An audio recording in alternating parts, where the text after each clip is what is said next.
पहिला सुरुमा त हजुरहरूले आफ्नो फेसमा रहेको प्रब्लम हजुरहरूले आफैले थाहा पाउनु पर्ने हुन्छ। मेरो यो स्क्रिनमा हेर्नु भएको दुईटा पिम्पलको फेस छ। यो मध्ये चाहिँ हजुरहरूले आफैले थाहा पाउनु पर्छ मेरो कुन खालको पिम्पल छ। यो माथिको पिक्चर अनुसार चाहिँ यसमा दुईटा एक्ने प्रब्लमहरु छ।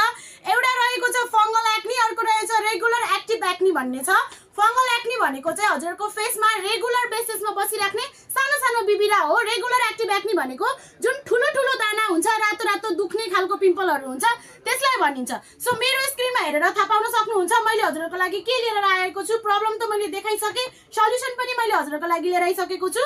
मेरो यो स्क्रिनमा रहेको छ एउटा फुल एक्टिभ एक्नेको स्किन केयर सेट, जो चाहिँ एक्टिभ एक्नेको लागि एकदमै राम्रो हुन्छ। न कि एक्टिभ एक्नेको लागि मात्रै नभएर कि एक्ने स्कार्सहरु छ, पिम्पलको दागहरु बसेको छ, हजुरको फेसमा चाहिँ ठुलो ठुलो दुख्ने खालको पिम्पल आउँछ भने यो स्किन केयर सेट हजुरको लागि एकदमै राम्रो हुन्छ।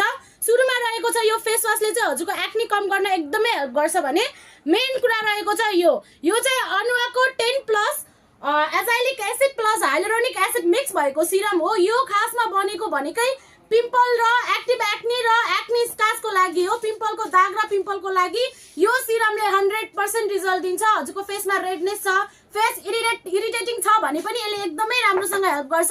र यो छ एउटा टोनर। यो टोनर चाहिँ किन राख्नु भयो, सिरम मात्रै राख्दा पनि हुन्छ भनेर भन्नुहुन्छ भने डाइरेक्टली फेसमा कहिल्यै पनि सिरम अप्लाई गर्नु हुँदैन। फेस धोइसकेपछि पहिला पातलो झोलिलो चीज लगाएर मात्रै सिरम लगाउनु पर्छ, किनभने सिरममा अलिकति हेभी र हार्ड एसिडहरु हुन्छ। त्यो भएको भएर सिधै सिरम कहिले पनि लगाउनु हुँदैन। चाहे मैले मात्रै हैन अरूले दिँदाखेरि पनि कहिले पनि सिरम डाइरेक्टली युज नगरिदिनु होला। पहिला टोनर लगाएर लिक्विड पातलो लिक्विड लगाएर मात्रै सिरम युज गरिदिनु होला।